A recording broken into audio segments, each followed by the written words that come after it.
All right, hello. We are live on Star Trek Day, at least for the next 8 minutes, 7 minutes, 7 minutes Seven. now 7 minutes.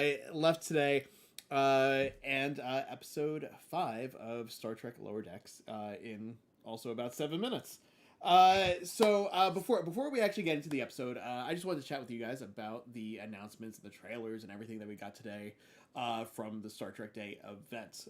I was lucky enough to go there and actually see everything up close, talk to some of the creators and the cast members of the crew. That will all be live on, well, not live because it's all pre-recorded, but it will be up and available on Bad Culture TV. That channel is from Jay, who is on our Illuminerdi Wrestling Order show. Through her channel and all that you will be able to find there. Once it's up, we will post about it on our social media and link to it from the website. Just so that everyone knows where it's at and where you can find it. So I want to ask you guys, because you were watching the live stream or watched some of the live stream, some of the trailers. What did you think about? Let's start with Strange New Worlds. I'm really excited about that because that feels like, I'm sure everyone already knows, I am not someone that knows the long history of the Star Trek lore. That feels like a show I can jump into.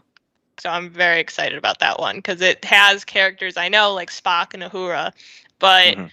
it also is not something where you necessarily it seems not to be one where you necessarily need to know everything, because technically speaking it's like set before the original series. So I'm really excited about that one. Plus the cast just seems super stoked.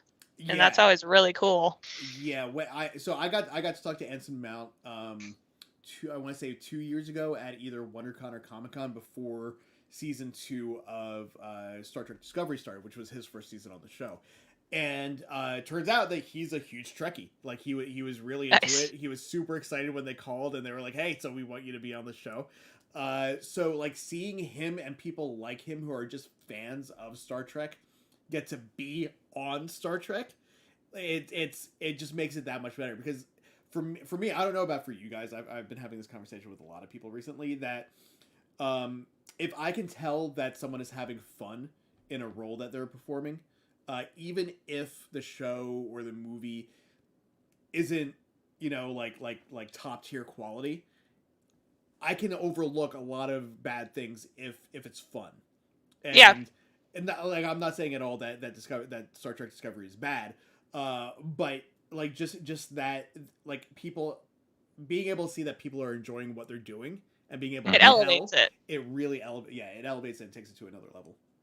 Yeah, I mean, like, not in the Star Trek, but in Star Wars, like Ming Na Wen. Like, I'm not saying Mandalorian's awesome, but Yeah, Ming Na Wen is a huge Star Wars fan, and her excitement is clear in her performance. Or, like Shang-Chi, like Simu is a huge Marvel nerd. Like, yeah, he was dressed up as Spider-Man to perform at birthday parties. You can tell how excited he is, and it comes through when you're watching the movies. So no, I totally agree. Like, having people that are legitimately excited to be on a Star Trek show because they're like, I've loved this forever. I watched this since I was a kid. I can't wait. I'm on the freaking Enterprise. That's just gonna make it even better. yeah, Yeah. yeah. Jamie, what about you? What stood out to you? Like, which was your? Let's go with what was your favorite trailer or preview that you saw? Favorite. Well, I think I have to go with the one that actually emotionally got me, and that's Strange New Worlds. Because I am fairly, because I haven't watched Discovery. I have not been following casting announcements because I kind of don't want to Mm-hmm. know what I'm going to see. I don't. Right. Yeah. But when they started to announce the characters and by the actors who are playing them, and O'Hara, and I was just like, oh my god. And what was before she announced that she was O'Hara, I was just like, "Oh my God, she's O'Hara!" Yeah. And I was just like, "Ah!" And what was so cool is the cast announcements for Doctor Chapel, or right, Yeah, Nurse Nurse Chapel and Chapel. Nurse. Doctor Chapel and Magambe. Yeah. Because those were like two smaller characters, ancillary characters that Mm-hmm. were pretty much like in what, 1 or 2 episodes in the original series. Like with Majel Barrett, that was the one episode, and then she got kicked off. And I mean, but that ended up starting her career with Star Trek and her relationship with Gene and all that. But it was just so cool to see them taking these characters that we don't necessarily know a lot about, and they're going to get fleshed out, and they're going to have life, in addition to the ones that we know and love. So that was just really cool to me because I had no idea. Yeah, and it looked like there were completely new characters too, if I'm not wrong. Like a couple of the ones announced at the end. Yeah. There's a few new characters, and there's some, but that's what was really exciting for me about Discovery season 2 was Anson Mount coming in as Captain Pike, because all we knew about him really, canon wise anyway, was from the Cage and the Menagerie, and like so getting him fleshed out into like a full-fledged character, and especially with someone like Anson Mount who is just great in like everything that he's in. It was really exciting for me. I guess. Well, sorry, I can give you an answer that is not piggybacking off what y'all just talked about, though. So we can segue into one of the others.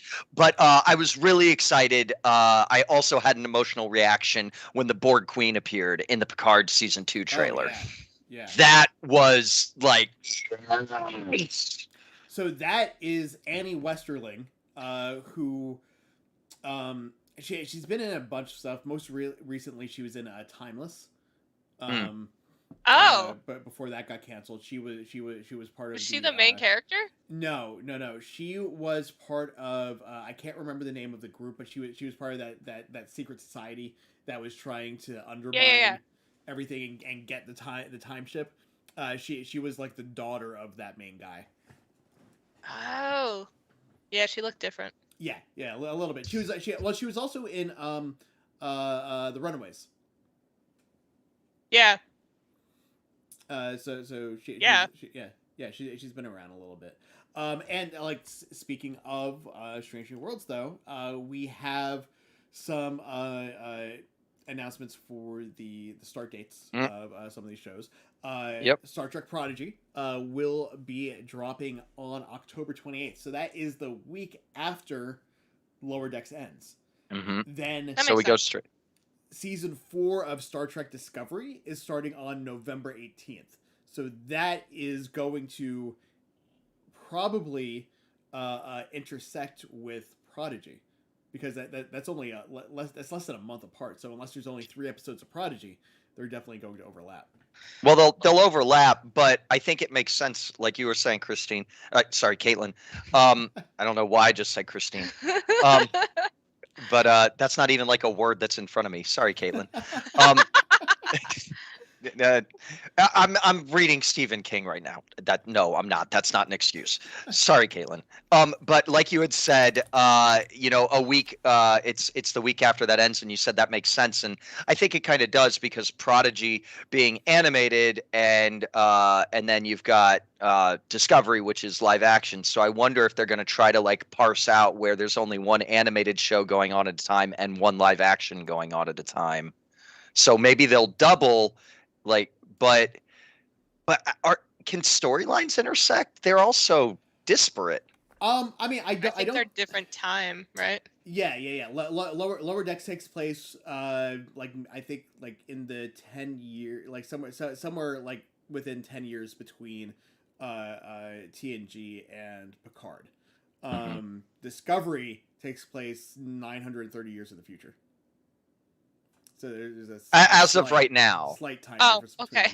I'm like, wasn't Spock in that? So Discovery takes place 930 years in the future from season 1 of Strange New Worlds. But the first 3 seasons are before it. The first 2 seasons. The first 2 seasons take place 10 years before the original series. Then in season 3, they jumped ahead in time about 900 years. Yeah. I saw a clip of that. So the only thing technically before them is Enterprise, right? Before Discovery? Yeah. Technically, The only So chronologically, show wise, you would have Enterprise, Mhm. then seasons 1 and 2 of Discovery, then Next Generation, DS9, Voyager, uh, now Lower Decks, then Picard, and but then Strange New Worlds would now be wedged in Strange New Worlds before takes place TNG, right? after. Yeah, Strange New Worlds is going to take place between season 2 of Discovery and season 1 of TOS, Right. and then season 3 and beyond of Discovery take place way in the future beyond any of the other shows. Now Gotcha. I have a question for both of you. How do y'all feel about this slate of shows coming out where seemingly, and feel free to throw anything in the comments too, Donnie or anybody else, seemingly, so I mean they're connected in the sense that they're all Star Trek, but there's no sort of time story overlap like there was with the Star Trek universe that was created in the early thousands, Yeah, 90s, barely early though. thousands. So Star Trek Next Generation overlapped with Deep Space Nine Deep Space Nine for 3 seasons, I think. only for the first 2 seasons of Deep Space Nine, and Only then 2. yeah, and then after that, the only connection really was the fact that O'Brien and Worf made their way over to that show. O'Brien started with Deep Space Nine, and then Worf came over after Nemesis. But no, it wasn't after Nemesis. It was after First Contact. He jumped ship. Yeah. But there were a lot of Sorry, no, it was after Generations. He went on to Deep Space Nine because in First Contact he was on the Defiant during that battle at the beginning. Are you sure it wasn't Star Trek Into Darkness? Yes. And then Deep Space Nine, the last 2 seasons of Deep Space Nine overlapped with the first 2 seasons of Voyager. Right. And then nothing overlapped with Enterprise. And then nothing. Well, aside from some sort of storylines, which is another question I have coming up before we start the episode. I'm buying time while my commercials run. But the even with that though, there was a little bit of overlap, and you had the potential for character overlap. There were a couple of characters that whatever, like Thomas Riker was on Deep Space Nine. And there was, I want to say, one episode of both Deep Space Nine and Next Generation where I think Bashir went onto the Enterprise and someone from the Enterprise came over onto Deep Space Nine for an episode. Right. But I don't remember who that was. But I will tell you, after like watching a live orchestra play like all of the themes from the show while how was clips that from the show, it was amazing. I want to watch Deep Space Nine again. Like I just watched it like a year and a half ago, and now I want to start over and watch it from the beginning again.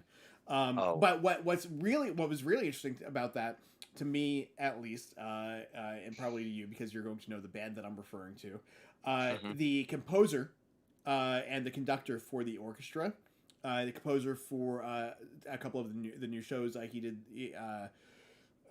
just like some of the themes throughout the episodes. Jeff Russo.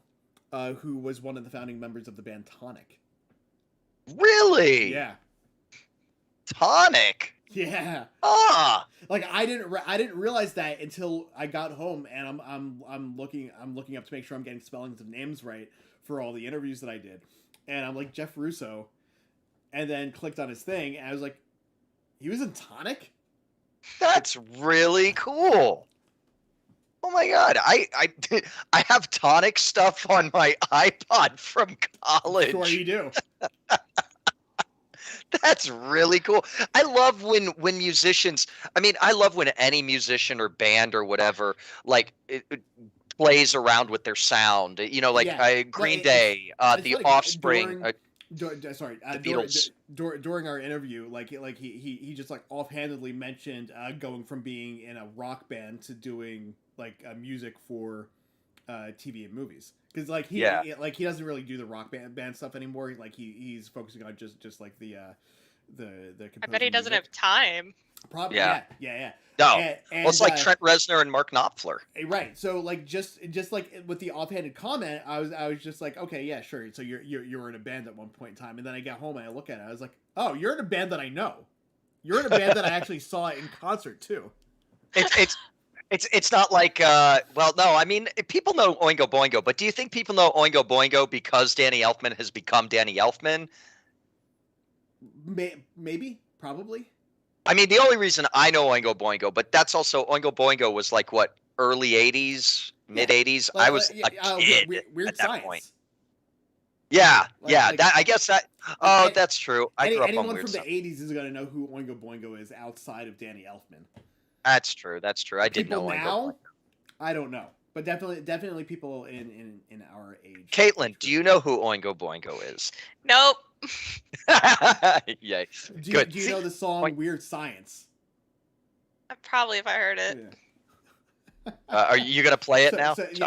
Yeah, so here's homework. You have to listen to "Weird Science" by Oingo Boingo and a song from Tonic. Okay.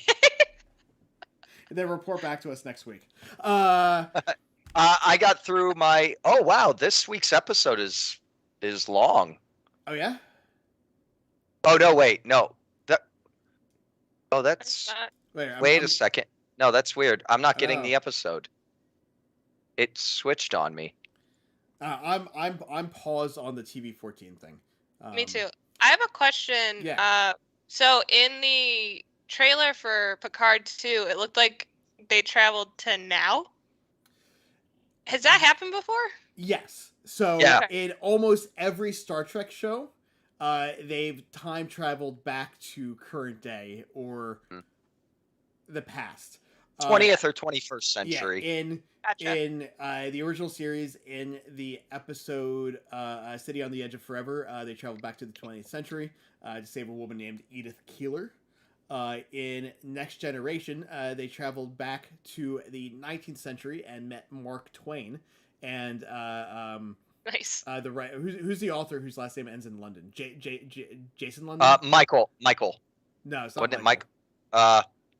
Oh no, Michael London. That's an actor. I think it might be Jason London, but I'm not sure. I don't Because know. there's also the actor who's Jason London. There's Jason London and Jeremy London, who are like twin brothers who are actors. You can't forget the entire movie where they traveled back to the past. Well, no, I was getting there. Oh, okay. Deep Space Nine, they traveled back to the mid 21st century, so they actually didn't go back to like current day while the show was on, but they like the near future of the show. They also traveled back to the TOS era and met Captain Kirk in one of the episodes. Voyager did travel back to current day and met Sarah Silverman. Yep. And it was actually a good episode. And Ed Begley Jr. Yeah. And nice. Enterprise. What year did Enterprise go back to? Didn't they go back to the Old 40s? West? Shoot, what did they do? Were there like Nazi aliens or something? I like that's one of the yes, I don't remember. yeah. It was an alternate Nazi timeline. Okay. Yeah. So they went back in time to like an alternate past. Every sci-fi show finds a way to fight Nazis. Yeah. And then the movie, Star Trek Next Generation movie, First Contact, they traveled back to the late 21st century before First Contact with the Vulcans. Cool. So yeah, I didn't time travel is a constant thing. Yeah, I figured time travel was. I was just unsure because I don't know the. Star Trek 4, they traveled back to the 80s. That's the one that I was gonna. That's what I was saying. Don't forget the whales. Yes, the whales. Yeah, whales. I just watched that episode like 3 weeks ago. Which is why it was so funny. Yeah. There's the episode. Wait, wasn't it in the last week's episode where whales? 2 weeks ago, the collectors. The collectors, yeah, where the whales, yeah. I did like in the Picard trailer where it's like you can fly a spaceship and you can't drive a car. And all I can think is, I'm sure those are different. A little bit. Like little I bit. can drive a car, I can't fly a plane. Well, they were probably thinking because the starship is so complex, you can't handle a steering wheel and that. My guess is that. To the whales though, I was in the break room at work the other day, and Family Guy was on, which is for me like whatever. Yeah. But it was the episode where they were kind of playing the Poseidon Adventure. Oh, right. Yeah, I think I that one. And one of them is able to make a noise that I guess attracts. Michael, the singer. He sings Bublé? really low. He's from, I think, Chicago or something. Michael McDonald or something. Oh yeah. Michael Right? McDonald. Michael McDonald. Yeah. Not Chicago. Is it Chicago? No, He's- he's known for himself. But no, he was part of one Was of he? those groups. Yeah. He originated in a group and then spin off into himself. I don't know. Or well, not spun off onto himself, but became anyway, He went Anyway. solo. he went solo. That's it.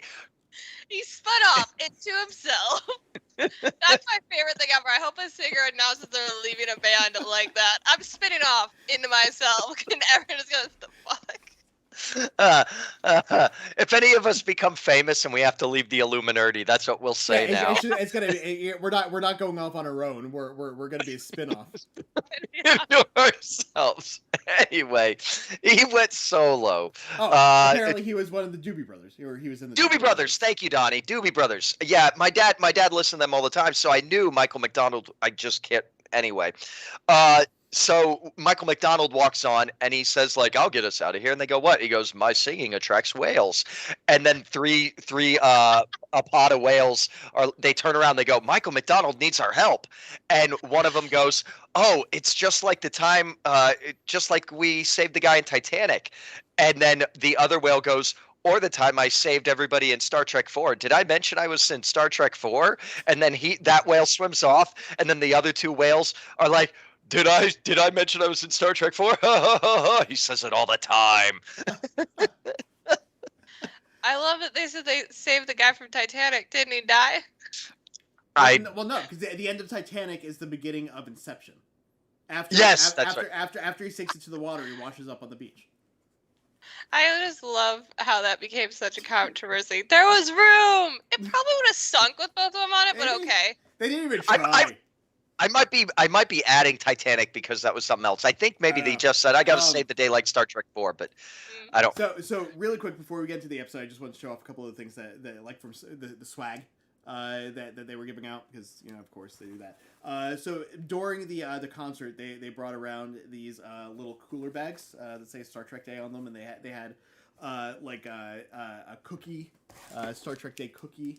Cookie. You Nice. should take a picture of that cookie. And just some like random snacks like cheese and like crackers and grapes. Did it all say Star Trek Bottle Day? of water. No, just the cookie and the bag. Did the water make you feel like you were on the Enterprise? I actually didn't drink the water because I had a bottle of wine instead, like a little mini bottle of wine. So the wine made you feel like Yeah, you were on the Enterprise. Yeah, that I felt really weird about drinking out of the bottle because the guy offered us glasses and I wasn't really thinking about it. And I was like, no, I don't need a glass. And then I'm on an airplane. And I started drinking the wine. I was like, this is really bizarre. I mean, it was a mini bottle, so it was like this big, but Even still, you're like, nah, I'm good. yeah, it was weird. It was not the right choice. So in the gift bag that they were giving out as everyone was leaving, we got a captain's log notebook, which Nice. Jamie has laid claim to. Unless you want it, Caitlin, you can have it. If I love journals, but if you I'm want it, good. it's yours. I'm good. I don't Okay. write journals, so it doesn't help. A Paramount hat. Which we're gonna give to Shay as a consolation prize. You're right. Let's see. There's a bunch of other stuff here in the bottom. A Paramount Plus Star Trek Day keychain. I don't know if that looks like it's out of focus. That's in focus right there. Oh no, out of focus again. Let's see. I love Just that put the it- hat isn't Star Trek or Star Trek Day. Right? It's just Paramount. Paramount Plus, yeah. Star Trek socks. Nice. Those are actually pretty dope. From Picard Season 1, a Starfleet visitor badge. Cool. Made out of real metal. Yeah, it's heavy. That thing is heavy. And probably like it's kind of sad that this is something that I'm excited about. But it's only because I was bitching about like having like shitty masks. A Star Trek. Oh, that's cool. Paramount mask That's nice. that actually fits over my face. So that made me really happy. That's really cool. And then the press badge that Press pass. actually got me in. Oh, and this thing that I put off to the side. In a box, wrapped Is it a mug? in paper. It's a glass. Ooh. I was hoping it was a mug. I wanted it to be a Klingon Stein or something. That Yeah. would have been really dope. It is just a Oh, Star those are Trek always Day. What was this called? Like a highball That's just a beer glass. beer glass. Yeah, like a lager glass. Yeah. So I'll be able to add that to my collection of like random branded licensed cups because that's like really all I have. So that's. Oh, sorry. Oh, did you show them what you bought? There is one Yeah. more thing. There's a there. So at the event took place at the Skirball Center, which I've lived in LA now for 12 years, and I've never been there. Like this was my first time going to an event at the Skirball Center. That place is really dope. But they're having a Star Trek exhibit, like an art exhibit type thing, which we'll have to figure out a day so we can go up there and check it out because I've got some pictures I'll post to social media tomorrow. But there was a whole section that we weren't able to get to yet that had like a lot of other costumes and other cool stuff. When does it officially open? I want to say the end of September. Okay. Or next week, one of the two. Sure. But just a Star Trek snapback hat. It was like $25 at the gift shop. So both Joe and I saw it, and he was like, "I think we're gonna buy this hat." And I was like, "Yeah, I need a new hat. I think I'll buy one too." So so now both of us have a Star Trek. Joe watch Star Trek? Yeah. Okay. So funny enough, like I got Joe into Star Trek during the pandemic when I was living next door to him. Gotcha. Like somehow we got into a conversation about episodes of TV shows that you don't need to have seen the rest of the show to understand what's going on. So just like a standalone episode that you can watch and be like, okay, I understand everything that's happening in this episode, and it gives me an idea about what the show is about. And, you know, it might have been in season 5, but nothing that happened before it, you know, really matters. So I had him watch the Deep Space Nine episode called Far Beyond the Stars, which it's like a hallucination episode for the captain, like where he's having like a dream type thing. And after watching that, he was like, "Oh, that was really good." So we watched the Deep Space Nine documentary, and then he was like, "Okay, well now I'm gonna start watching Star Trek." So he binged like all through Enterprise over the course of the pandemic. Nice. Yeah, I like one of the reasons, honestly, that I was so excited about the Strange New Worlds trailer was Uhura, because I watched and got to interview the director that did the documentary about the actress who played her. Mm-hmm. Yeah. That was a really good documentary because she like actually helped NASA with the space program, which is very cool. Nichelle Nichols was really pivotal in a lot of things from like after she got out of Star Trek with helping NASA and just like civil rights stuff, and just raising awareness for a lot of women's issues. Like she's done a lot. Yeah, it's kind of sad what she's having to deal with now. But yeah, she is an amazing person. Yeah, so that was one of the reasons I was like, oh shit, I get to like watch Uhura again. That's so cool. Because I do remember watching the original series like when I was homesick from school. The original series ridiculous. There's like legitimately an episode where the alien is a dog with one of those like fake antennae thing on its head. I'm like, yep. Well, I mean that's where in season 1 of Lower Decks, that's where the like Tendi made the dog. Like, that was sort of a reference to that. But it's so weird that, you know, effects wise, we're just like, yeah, it's such a silly show from the 70s, but it's still seminal in what it did and what it was trying to accomplish and what Roddenberry's vision of both the storytelling, but also the collection of actors that he chose to present his story with. It's really neat that you can have a dog in a tinfoil hat or something like that be the enemy on this show that's trying to promote something much more than that, you know? Yeah, there's a reason these franchises have the staying power that they do. Yeah, well, that's one of the things you'll be able to see in the interviews with the cast and crew from today. Is one of the things that I made sure that I asked all of them was about Star Trek's staying power, because it's been on, in what it after there was like a 20 some year break. Not even like a 20-year break. There was like a 14-year break between the end of the original series and when the motion picture, the original series motion picture, the movies, but outside of that, like it was another like 8 years until TNG. But once TNG came on the air, we had like, I want to say it was like 16 years straight of Star Trek from 87 until 2001, four. That's right, with Enterprise. But and also don't forget it was short-lived, but there was the animated series too. Yeah. There was Star Trek the animated series that a lot of people try and forget, but it did exist for one season, and the original series actors did their voices for the show too. So now I feel like we're in a new era of Star Trek again, because now we've got like. Jamie and I were talking about this just a little bit earlier before we sat down to do the show. So we have lower decks went like a week off, and then Star Trek Prodigy.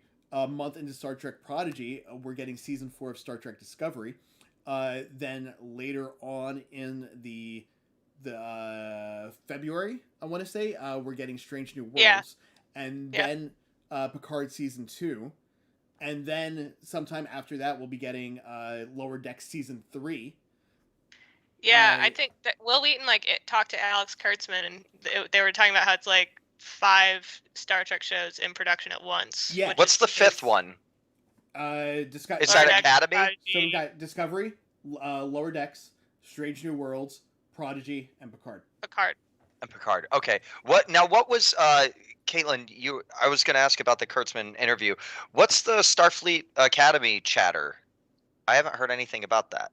I think it's something that they are not. I don't totally remember. It might be something that they're not like super actively in, but they still want to be. Yeah, it's one of those things that's like kind of like the Section 31 show. Like it's there on their slate of something that's in development. But there hasn't been a green light for it yet. Gotcha. So what can I say? I really hope we get the Section 31 show though, because I really enjoyed Ash Tyler, who was on Discovery for the first 2 seasons, and ended up joining Section 31. Good one. So having a show with him and possibly Michelle Yeoh, who also joined Section 31 after she got brought over from the Mirror Universe. That'd just be such a great even after seeing Michelle Yeoh in Shang-Chi, like she is so good in everything. Like I will watch anything that she's in. 100%. Yeah. No, Question. I was gonna say it's really cool because like you have like 5 Star Trek shows in production. You have shit ton of Star Wars shows in production. So you're really like you have all these shows that are not like you'd never really get this much content at the same time for these franchises. You'll get like a show for a while, maybe a movie. Yeah, like we only ever had 2 shows that were on at the same time previously, and that was only for 2 seasons of those 2 shows. Mm-hmm. But what about any Star Trek and Star Wars stuff running concurrently? I think we own the is Clone Wars maybe. Probably. You mean like new series? Like is any of the new Star Wars stuff going to be running along with the Star Wars stuff, or just in the past? No, just in the past. I'm trying to think because Star Wars was relegated pretty much to cinema. The prequel trilogy was coming out while Star Trek Voyager and Enterprise were on the air. Yeah. I wouldn't be surprised with Clone Wars because that was like it wasn't on the entire time, but like from season 1 to all the way to when we got the final season, it was like a 12-year time period or something crazy. Yeah, it started in 08 or something like that. Something like that, yeah. Well, so we didn't have any Star Trek on the air though from 2004 until Discovery. Like Discovery was the first show since Enterprise.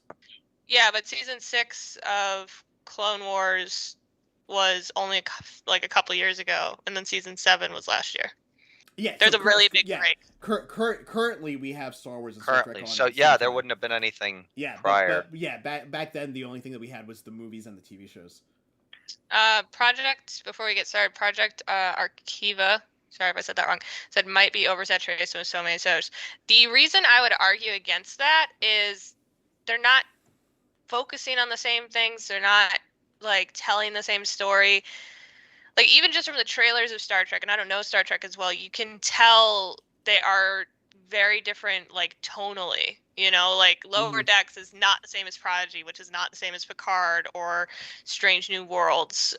So I'm not as concerned about that. Kind of similarly with Star Wars, I'm not concerned about Boba Fett and like Obi-Wan Kenobi. They're not going to feel the same. So I actually think it's good that we have so many shows going on and we're really getting to dive into these worlds with different types of shows and telling different stories. Yeah. Because you get to explore different planets, you get to see characters differently, and you get to experience, like, correct me if I'm wrong, Prodigy doesn't look like something that has really happened before in the Star Trek world, because it basically looks like a bunch of like people or aliens just stole a ship. So basically the premise for Prodigy is it's a group of kids who are troubled teens, I guess would be the best way to put them.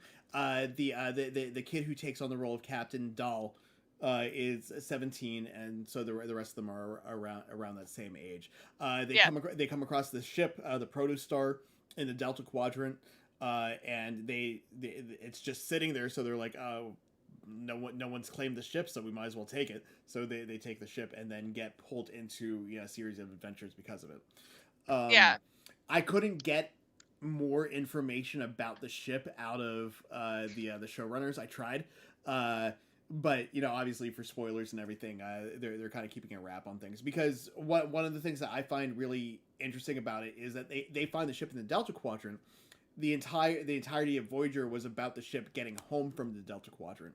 So that ship being there has to mean that there is a faster means of getting between our region of space and where they were, because the Delta Quadrant is 70,000 light years away from our local sector. So it was going to take them 70 years to get back. So there's something going on there, and I'm really interested in finding out what that is. But along those same lines, Strange New Worlds is an episodic show.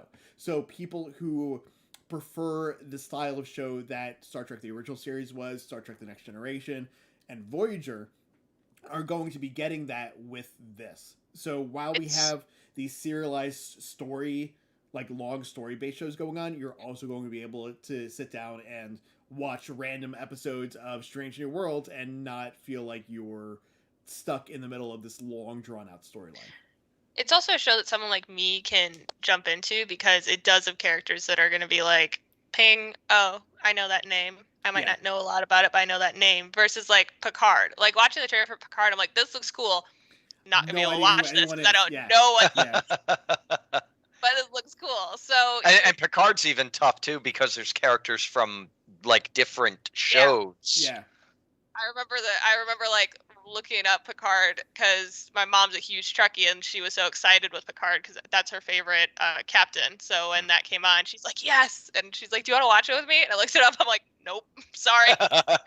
And going, who's that? What's this? I don't understand. Sorry, Donnie Pearson, you are correct. Lower Decks is an episodic show as well. There is an overarching storyline over the course of the season, as far as character development, but there's not necessarily a through line from episode to episode. So so this would definitely be episodic as well. It's also like Star Trek's most like straightforward comedy, though. Oh, like, I have no expectation that going into Strange New Worlds, because it's episodic, like it's like live action Lower Decks. It's cool. Don't worry. It's really cool how each of the new shows coming out, not only is some of them are like an overarching storyline, where some are episodic, and maybe with a one or two or two-part or three-parter here or there, cliffhangers, whatnot. But what's also cool about what's happening with these new shows is, unlike in the previous, when we had the 4 shows back in the 90s or 80s, 90s, and early aughts, where they all basically took place in a similar structure, Mhm. but the difference is in how it was presented. Well, Deep You know, Space you Nine had broke that though. what's that? Deep Well, Space Nine broke that. Deep Like Space it took until the third season though. Deep Space Nine, it broke it, but it didn't, because then they start traveling a lot. They end up getting the warship that they had, and they fly out with that. But what I mean by that is that it's all about the space travel. It's all about what's happening with these characters that are coming in and out of their travels in space, whereas these shows seem to be very much different, oriented more in time, like intrinsically in time. You've got Discovery, that's all about that. You've got Picard, which is now all about that. You've got Prodigy, which is about kids that aren't even human. Mhm. You know, It's you've like a got coming of age story. a coming of age. You got Lower Decks, which is like trying to get the Rick and Morty, Family Guy, Simpsons fan base. So whereas the four series, you know, back when we were younger, kind of catered to one grouping of fan, the ones now that we have seem to be able to attract more fans. And like Caitlin said, you know, Picard, nope, I'm going to get through everything else and maybe get to that. But I can deal with Strange New Worlds because it's its own thing. Right. Yeah. You know, so and somebody who is like, I don't care about Star Trek, but I love me some Futurama.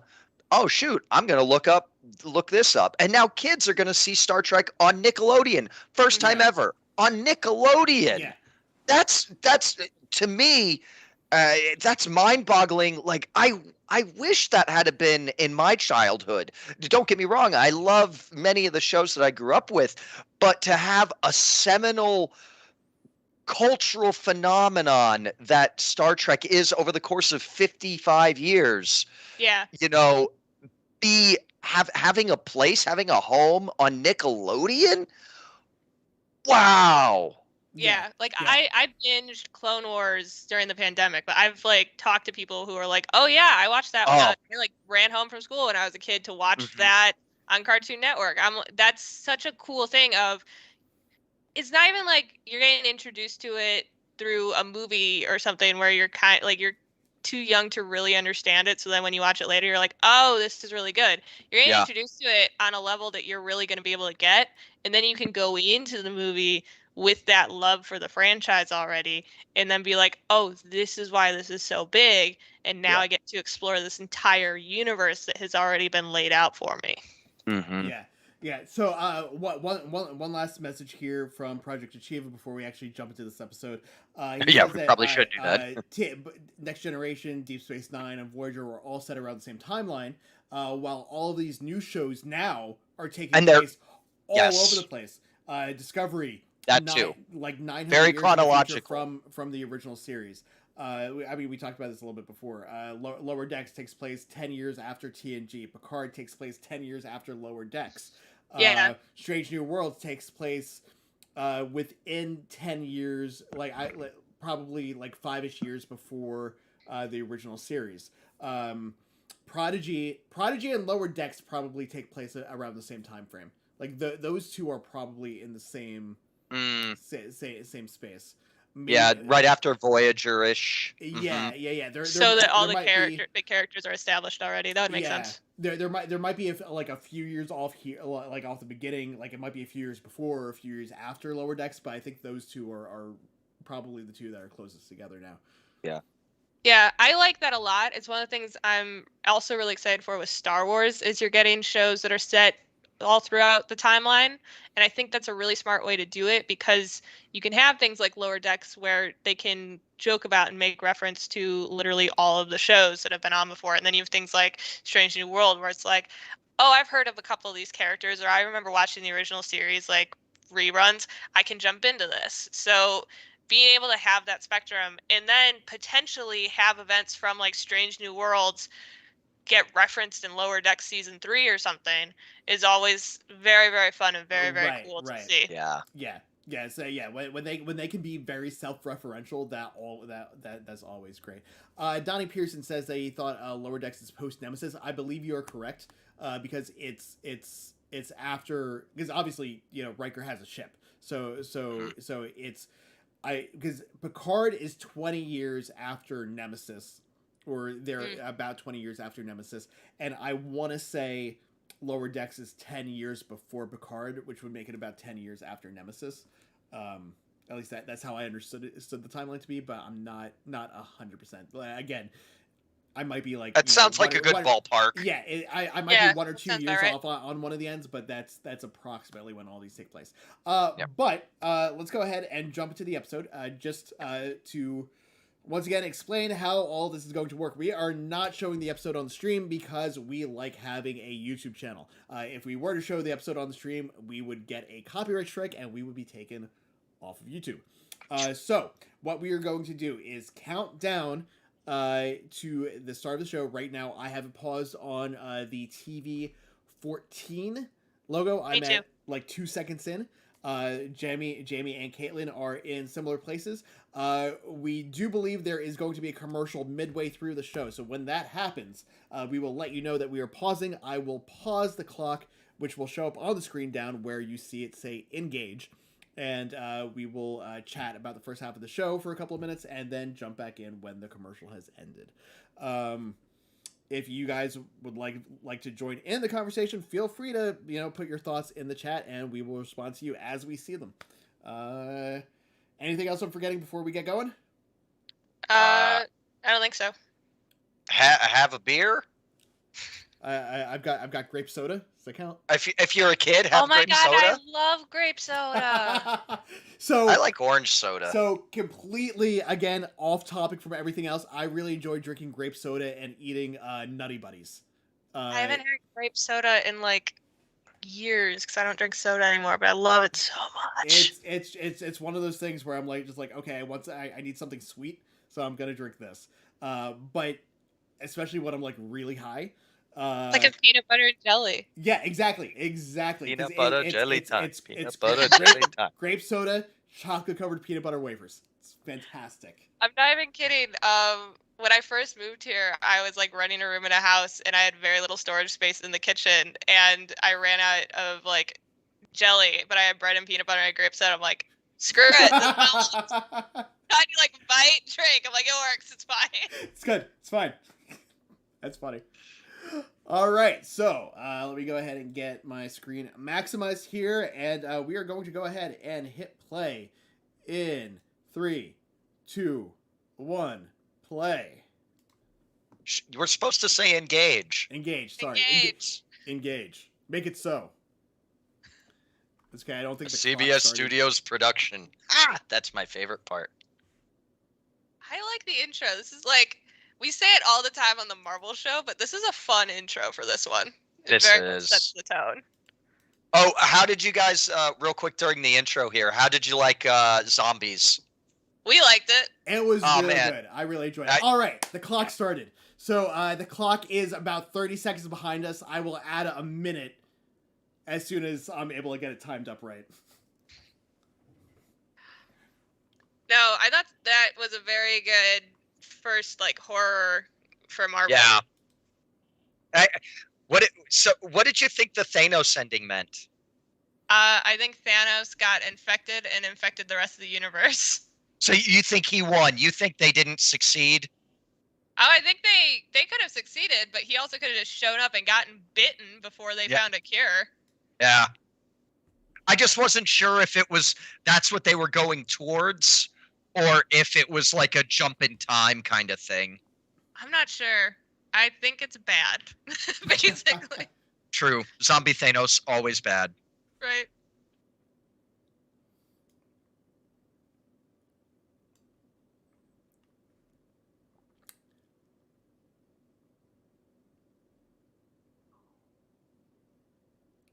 Have we met them before? I don't think so. I was gonna look it up before we started, but I just completely spaced on it. Yeah, I'll check it out. Oh my god, it's this guy. I love this actor. He always plays the most ridiculous people.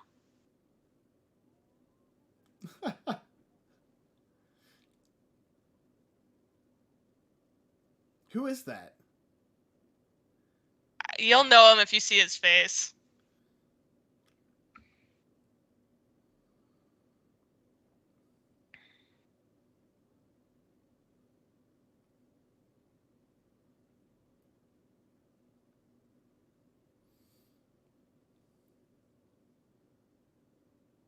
His name is Richard Kind. Oh, yeah, I know who that is.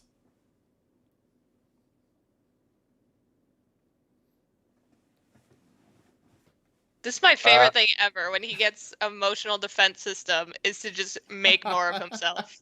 Amazing. Nothing's coming up in on. There's a Doopler class Federation starship. Oh no, Doppler. Sorry, I don't have my glasses Yeah, on. it's got to be something new then. I don't see anything about him. I don't know how it's spelled, but I tried 2 different spellings.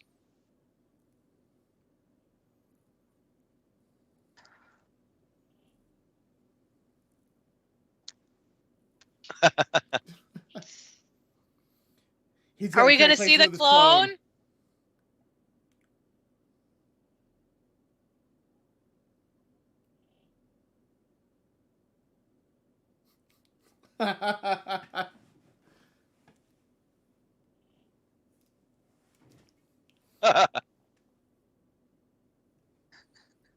Boimler. Eagle Moss, the company that make the V'ger model I have, has a model of the Cerritos that's coming out now too.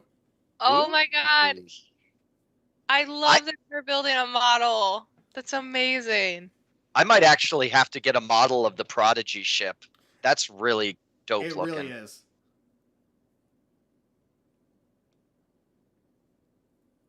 I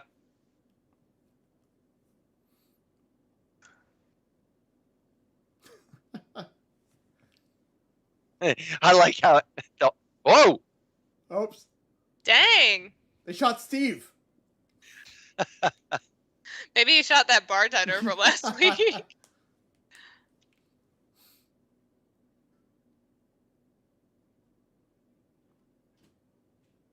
Uh-oh.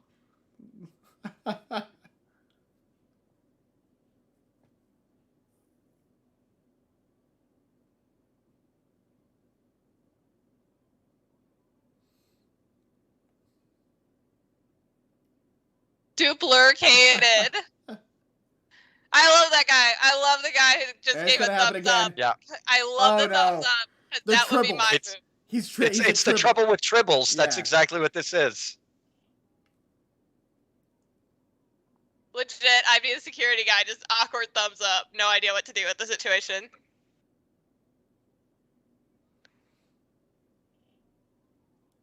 How do you sort it out? Do you kill all the ones that are not the original? I don't know.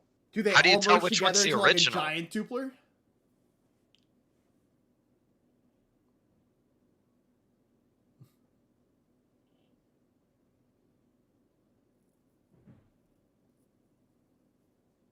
You just had to be rude, didn't you, Captain?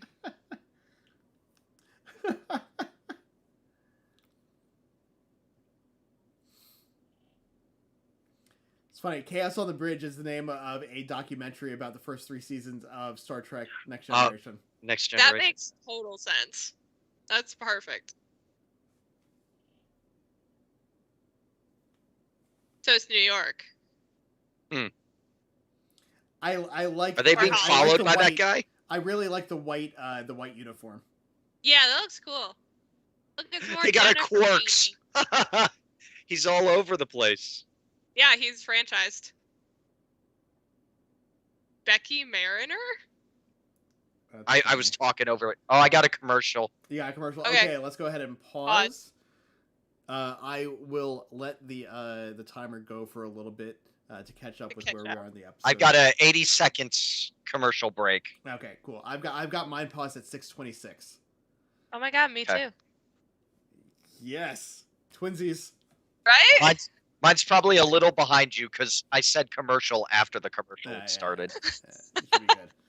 All right, 21, 22. I like the colors of this. Yeah. Like on the neon's very cool. Okay. So now our time is caught up. Yeah, like these there's the new uniforms for Discovery also look really dope. Yeah. I'm really impressed with those. But yeah, the white dress uniforms. Donnie too is commenting. He's similar to the one in the Next Generation movies. 'Cause that was the thing that they wore. Is Now- Discovery one that I can jump into, like starting at season 1, but it's not one that you have to know a bunch of backstory for? Yeah, yeah. I don't think you really need to know anything because since it takes place, like nothing from Enterprise really TOS comes era. up in it. Yeah, it's TOS era. It takes place before the original series. So you might not catch some references to things that people who are watching would be like, "Oh my God, they're doing this thing." Right, Like, Easter eggs. you won't catch that. But story wise, I think you're good. I think I watched the first season when it came out, and then kind of fell off. Like the mirror universe stuff would really be the only thing where you might be a little confused, because that is a thing from the original series, and then they revisited in DS9. But I feel like And in Enterprise. yeah, and in Enterprise, but I feel like you don't really need to know the backstory of it before seeing it. Yeah, I mean, I watch like Doctor Who and Star Wars, and so that's got all kinds of crazy sci-fi stuff. So Yeah. even if I don't know the backstory of it, I'm sure I can Yeah, pick up you'd what get it's the about. idea. Yeah, Yeah. I mean, all you need to know is people in this universe are the opposite of the way they are in our universe. Okay. And Quick question. somehow they still exist. Even though even though everyone is the complete opposite, somehow they were all still born because time works same itself person. out. Yeah. Yeah, they're the same person, just you're opposite. So evil. Which leads to the same type of thing happening, but different. Well, it's not necessarily evil because the evil people sometimes are good. Yeah. Yeah. And but it's interesting because there's like people who are kind of in the gray, but then they go one way or the other too. Oh, yeah, that's cool. it's weird. But yeah, really all you need to know is that people are different there than they are. Quick question. I am done with the commercial. I'm at Okay. 6:20. It says. Okay. On mine. Quick question for y'all before we move in. Speaking about the Enterprise, the Discovery season 4, with that gravitational anomaly, do you think that is in any way related to the anomaly stuff that was a big part of what season 2 of Enterprise? Would it be the same thing if it's like thousands of years in the future? Yeah, I Well- don't think so. In Enterprise, there were these structures that they find scattered throughout this area called the Delphic Expanse or something like that. Yeah. And ultimately, what it turns out to be is it's this giant contraption that's supposed to bring into our universe some other people, like people that wanted to conquer or something like that, if I remember right. Is that right, Josh? I honestly don't remember that part of the show. I can't remember specifically what they were, but it was some sort of like they wanted to. Oh no, wait. No, that was to create. Yeah, because you had the planet with the 5 races that was trying to harness energy to destroy Earth before Earth destroyed them, because the time travelers were telling them that the Earth was going to destroy them. But then they were using stuff that had already been set up previously, and they didn't know why it was there. Maybe I'm confusing storylines. Donnie, you'll set me straight. I appreciate when you will. Yeah, I don't But- don't remember that. But basically, because of these things, there were anomalies throughout the Delphic Expanse that messed with anybody that ran into them. So I'm wondering if this is anything to do with that. That'd be cool. Yeah, I couldn't tell you. Anyway, Okay. ready to hit play when you are. All right, let's go ahead and hit play. I moved myself back to 6:20. So I'm gonna go ahead and hit play in 3, 2, 1, play. And I will start the clock in 2 seconds. All right.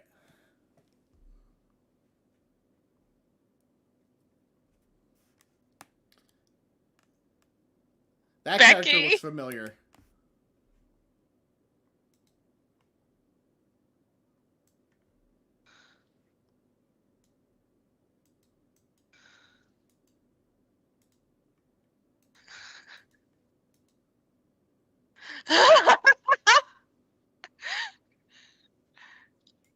Yuck.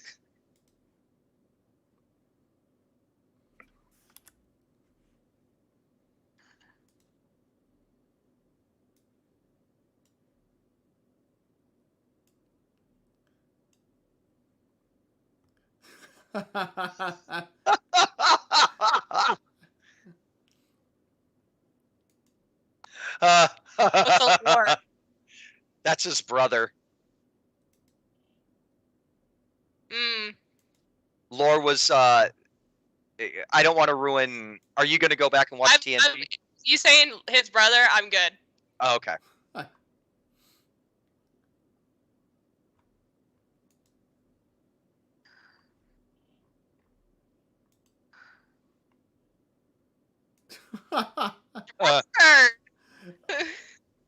Oh, that was rough.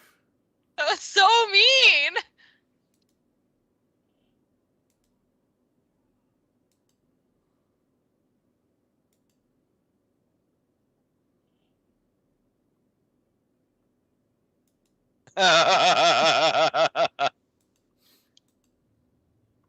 Can you just like eject them into space? Oh. I wonder if somebody's going to lose their cool with them and then they just like snap into shape. Oh man, it's gonna have something to do with the electrical charge coming from his ship. Oh yeah.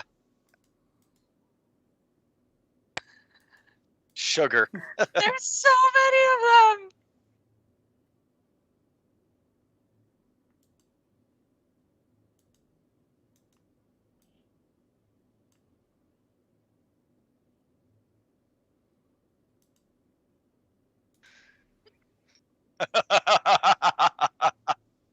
Yeah, Boimler, you're gonna get like you're never gonna hear the end of leaving her for the other ship, and you try to just blame her for something. What are you doing?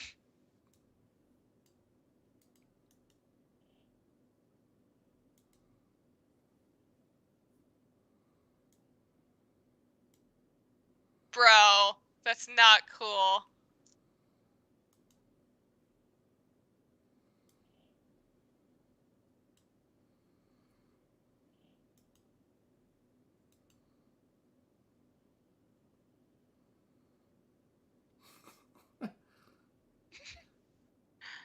Thai iced tea.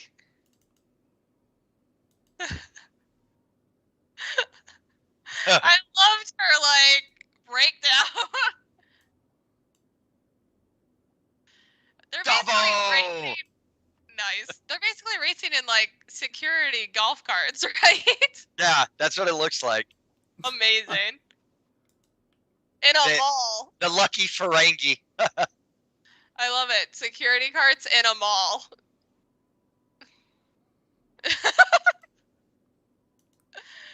I love Boimler.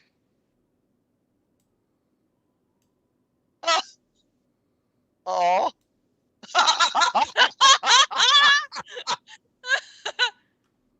Backwards. Oh, nice. Back to the Future right there. Nice. The two people bringing a card out. Well, in Back to the Future, it was a window, but now all we need is them to run into a pile of poop. Oh. Or that. I like that they're being chased by the cops. Yeah, she's going up. She's going up the stairs.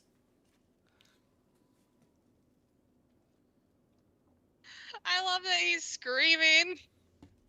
Uh-oh. Vulcans, Vulcans, Vulcans.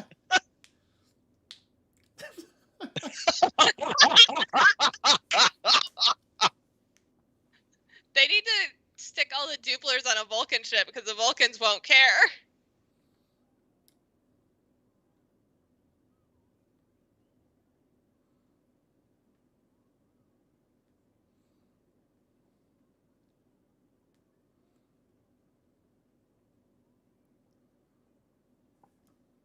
Oh, I wonder if that frequency will help him remember.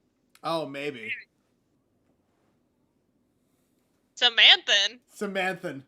What? Guess we know his first name now. Confused every time we learn a name. It's like, what is happening? Man, this is a nice mall. This looks like Who a would- holodeck. It's Here the one. aviary.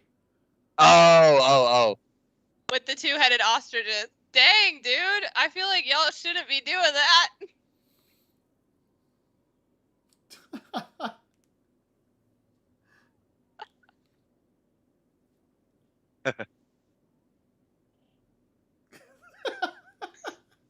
Okay, oh no. so they're Oh no. going to basically a zoo where the animals have the same level of intelligence as them. That's so creepy. This is how I die.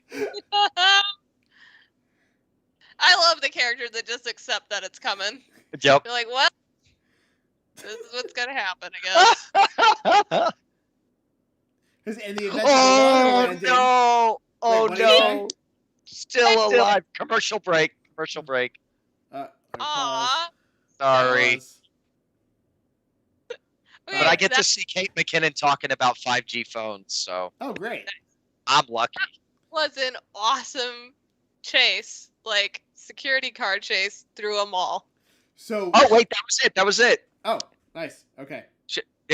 Okay, so that did do something. That's cool. For for anybody who's watching, I don't know if this is a hack that works all the time or whatever.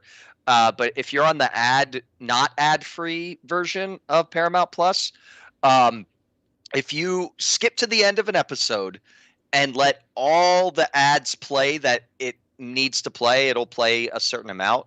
Yeah. Then you start the episode. You'll be playing less ads during the run of the show. So I mean, you're still going to be watching ads. And, Right. But all right. Anyway. Ready to hit play again?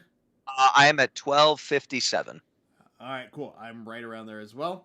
So let's go ahead and hit play in 3, 2, 1, play. Aw, still alive. So dark. I Love really it. enjoy that the bubble bath escaped from the Mhm. bottles. Mm-hmm. What?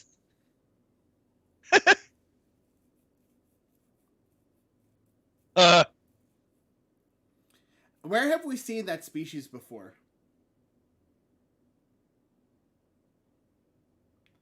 Was it TNG? Or was it one of the other series? I don't know. I don't recognize them. I love her so much. I owe you a foot up your ass. She could have asked literally anyone else on the Right? ship.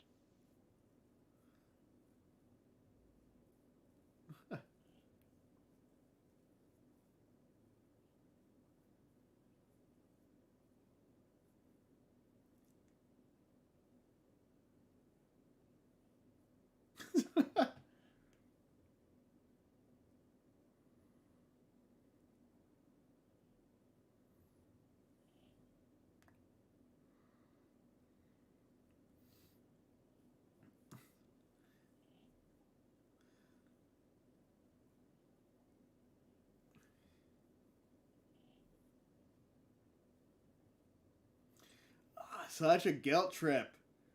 Yeah, right. He didn't apologize? Dude, you should have known that.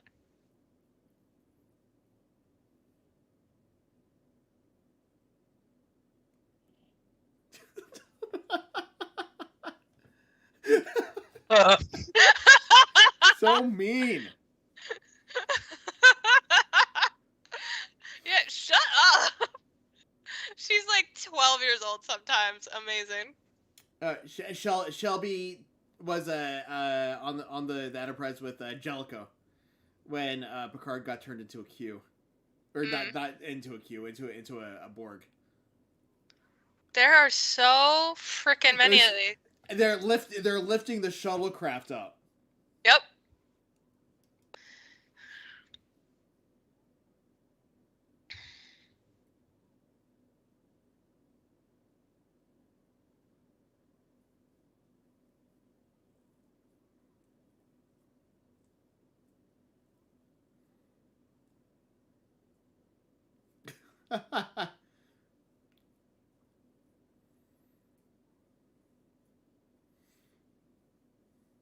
What?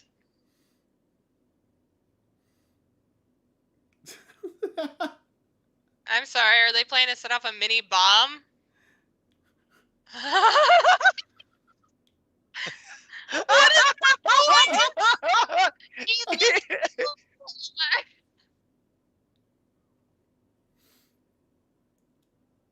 what?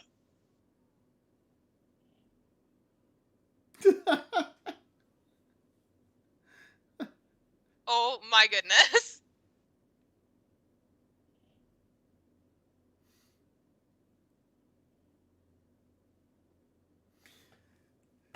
Well, I wanna come back and see what's on those paintings. Well, there's Morn over on the left.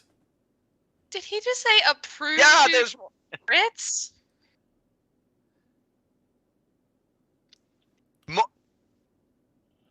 And there was also a replica of the Guardian of Forever on the top shelf.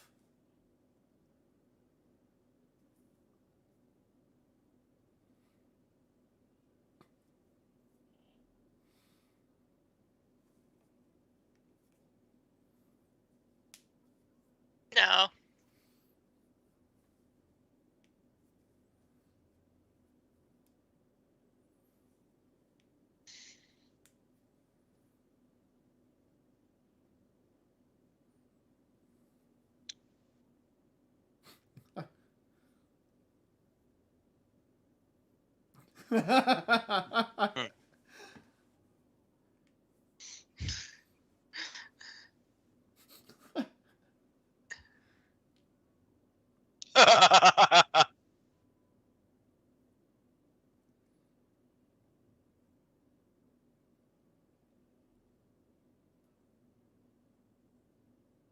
Oh yeah, there's somebody What? yelling at him.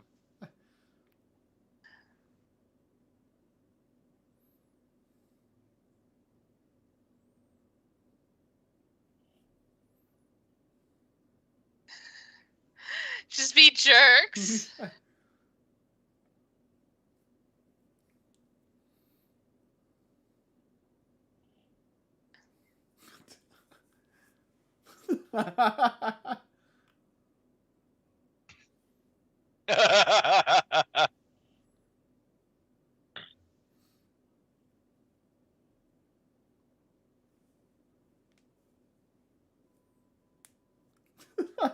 Yes, I was waiting for hers.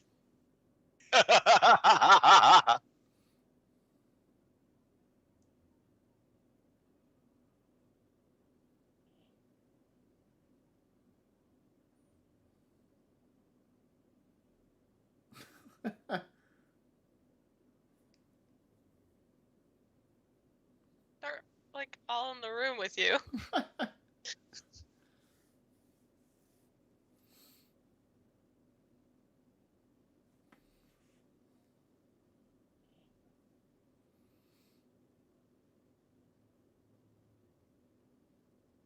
Jen. Whose name is it? Spock. Kirk and Spock.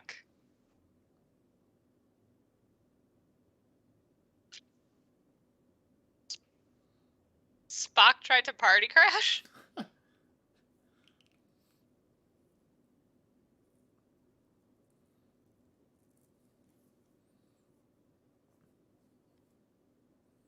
Wait, is that Morn? It looks like it. Yeah, passed out. Yeah. Or a. Oh, someone of his species. Zephyr Cochrane, right? Was it? The spaceship. Oh, yeah, I think it was.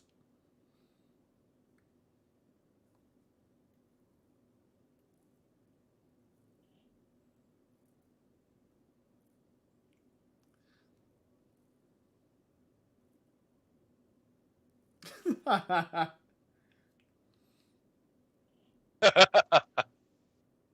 think I'm a second behind y'all.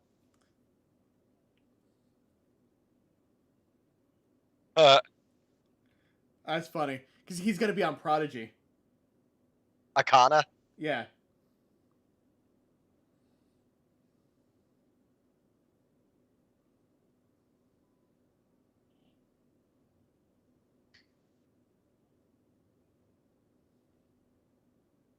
I love that California class is like the lame one. Nope. Well, I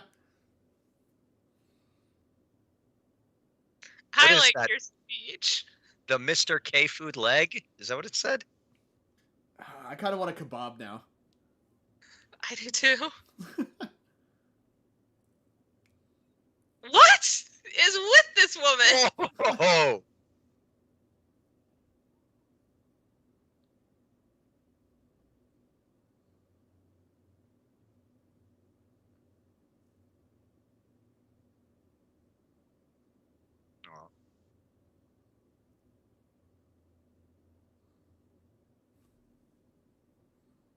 Nope.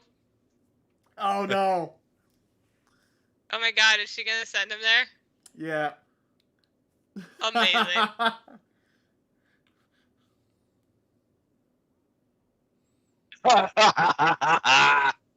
Yes.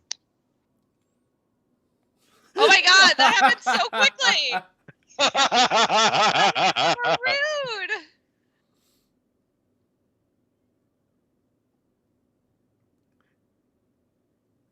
Oh, they got different starships on the in those funny. pictures.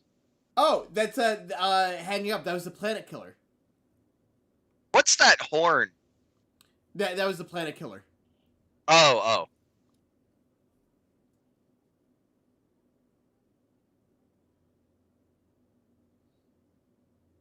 Yeah, it does.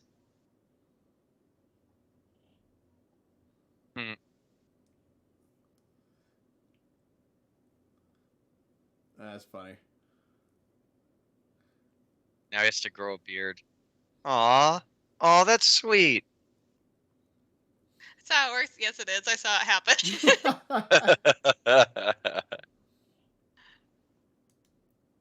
All right. So, we wanted to go back and look at what was on the bar walls, right? Well, should we do that for next week at the beginning of the episode? Yeah. We can do that for next week. We can actually go through and pull a bunch of stills out and go over them at the beginning. Yeah, it'll be great. It'll be me going, ooh, ah. Yeah, right. Yeah. It'll be Jamie and I going, oh, this is the thing from the thing. And you going to what thing from what thing? What thing from what thing? Yeah, sorry. I talk too much. I'm shutting up. No. I got so excited. I got excited about that commercial trick. Seriously, I'm supposed to have another commercial break going into the credits. No commercial there. Oh, there's a couple of good pictures on the wall too. There's the occasion from the animated series, from the original animated series. Like I can see that behind Mariner's head. So yeah, we'll definitely have to go through and like pull out a lot of these because like I recognize some of these, but I can't remember names of who some of them are. And there's a ships. Yeah, there's all kinds of stuff here that's gonna be interesting to work out. Then there's like a picture of another guy who looks like he's holding an electric toothbrush, but I don't think that's what it is. No. I think it's a bottle. Probably, yeah. It's probably a liquor ad. And then we need to. I want to go check out when we get a chance that the office of her, the guy that was pissed off at her. Oh yeah.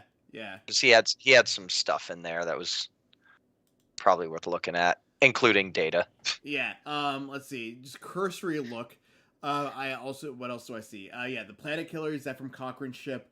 The replica of the Guardian of Forever. I think I see another couple of pictures from the animated series.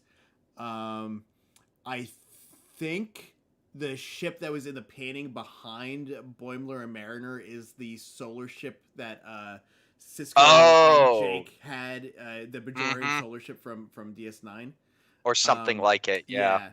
Yeah, then let's see, the original Enterprise I think I see. Yeah, there's a lot of stuff in there.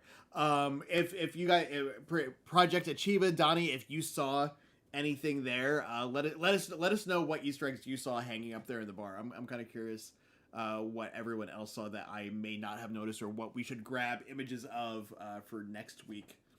Oh, I love the beer taps too. One of them is a planet. Oh yeah. It looks like a Saturn. Yeah.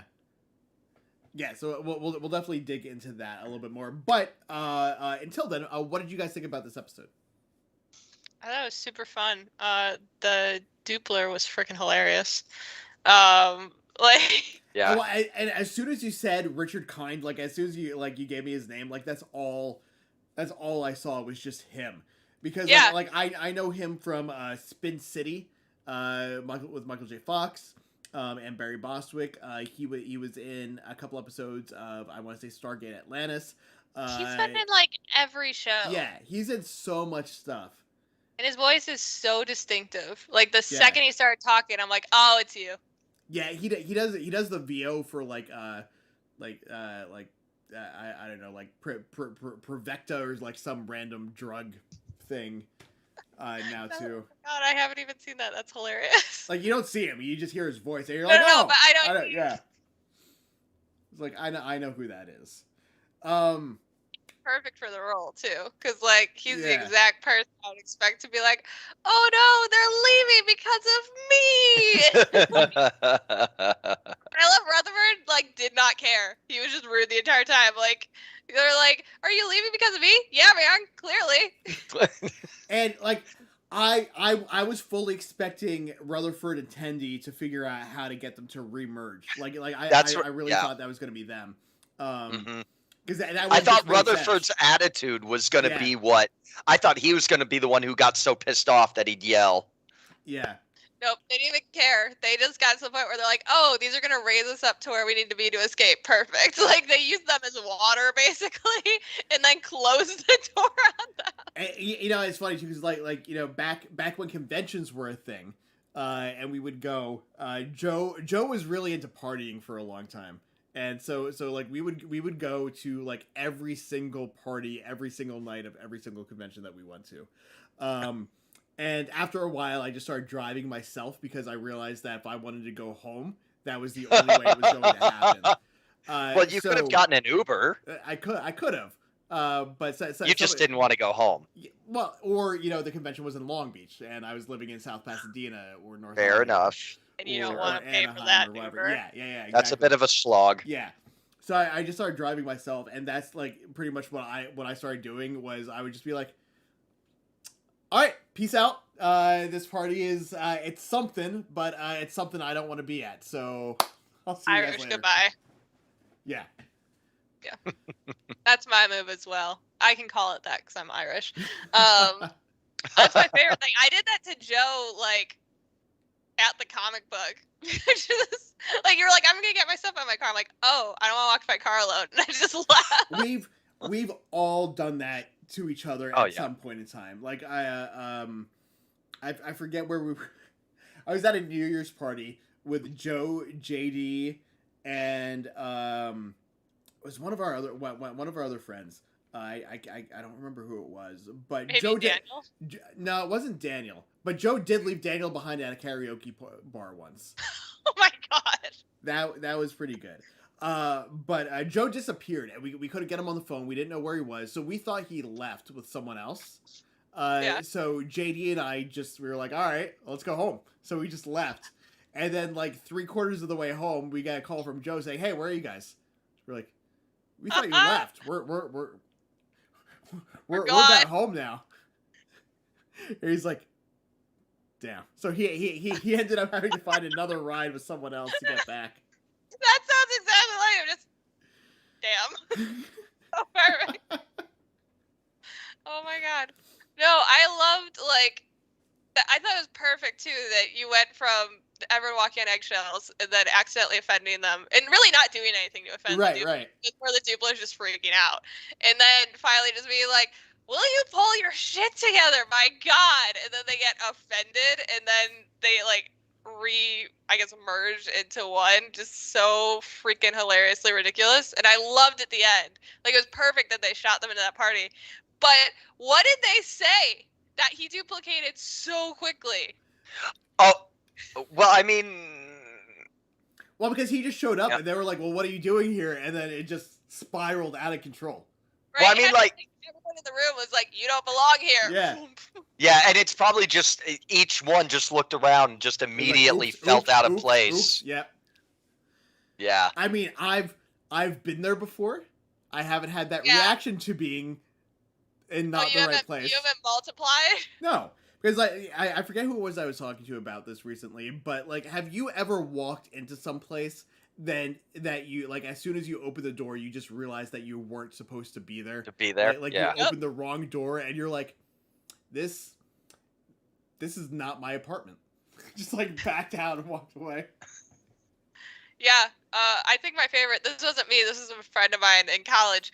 She walked into a class and she was like 90% sure it wasn't right, but she didn't want to like leave because there were other people behind her. So Right. she just sat through the entire freaking class. And then she comes to me after, she goes, that wasn't my class. I'm like, what happened to your class? She goes, I don't know, man. I hope I find it next week. Like, that was perfect. And then, dude, that was such a dark joke when it's like, well, I guess this is how I die, and then still alive. Still alive. I mean, that's also one of those things where like I don't know if you've ever been in the situation where you're not death, but like where like you see something's about to happen and you know that there's absolutely nothing that you can do to stop it, and then it doesn't happen, and you're just like, oh, like it's not necessarily disappointment that it didn't happen. It's just that you were ready. Like you're like, this is coming. I'm ready. It's all right. Damn. All that work for nothing. Yeah. All It's that like prep that- for nothing. It's like that John Mulaney joke where he's like, well, adulthood's weird enough. I guess this is going to happen now. Yeah. So good. Donnie, thank you for joining us. I see that you are taking off. We will see you this weekend on Saturday for the Retro Ranger wrap-up, and the people on the Sentai show will catch you there for that. Live long and prosper. The animated adventure is just continuing. We've got 4 episodes left for this season. I'm excited. I'm excited for the rest of the season. Isn't there 5. We got 5. Yeah. We're at mid-season. That's why There's the mid-season 5 trailer came Star out. Oh, right. Trek or Marvel. Right. I'm forgetting how to count. Yeah, no, it's cool. It's fine. So I'm interested to see how the season ends. Because last season ended with Boimler, going over to the Titan, and the big pack-led fights. So We thought that guy had died, but apparently not. Or he did and came back to life. So And they still haven't addressed that. Right? Like, well, I mean, they did. Well, you And just that don't might wanna be know. all that they I'm addressed. sure that's all we're going to get, because it seemed like we shouldn't know based on Rutherford's Right? reaction. You don't want to know. I know we saw in the mid-season trailer a teaser for a mirror universe thing. And the So, Borg. Yeah, so I'm wondering if one of those two might be the finale. I mean, I also feel like they got to bring the clone back for the finale, Oh, right? Yeah. Clone Like, Boimler we got to has to come address back. that. Oh, yeah. Kloimler? Kloimler? Yes. Kloimler. Boimler? Yes. Boimler. I hope, because I loved Mariner and Boimler's reactions when that guy's like, "Is this your boyfriend?" Boimler just going, "Ew," and her going, "No." Like, that was perfect. And then I hope that, like, Kloimler comes back and is Starts super dating cool. Mariner. And and she's like sort of like, not even necessarily they date, but because he's like a bad boy essentially, she's sort of interested. And Boimler's like not jealous, but just offended. Because she'll be like, he's way more attractive than you. We're clones! Like, like that sort of thing. We're the same person. Yeah, but you're not. Right? Like, Are I you, want that though? reaction. Not I'm jealous, I want you to date me, but just offended that I'm you a like little- him. Right? I'm Yeah, a little yeah. disappointed that, speaking of Mariner's affections and whatnot, I'm a little disappointed they haven't made any more jokes about her and Ransom this season. Me too. It'll come. We haven't seen as much It'll Ransom probably other come, than yeah. him trying to eat the ship. Yeah, That's true. Yeah. I'm sure we'll get another Ransom episode.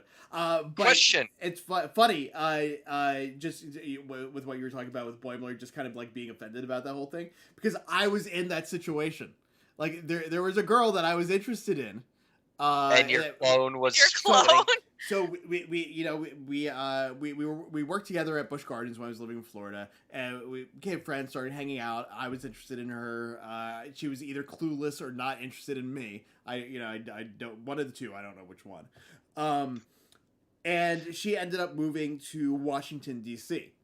And started dating this dude who looked like me but with tattoos.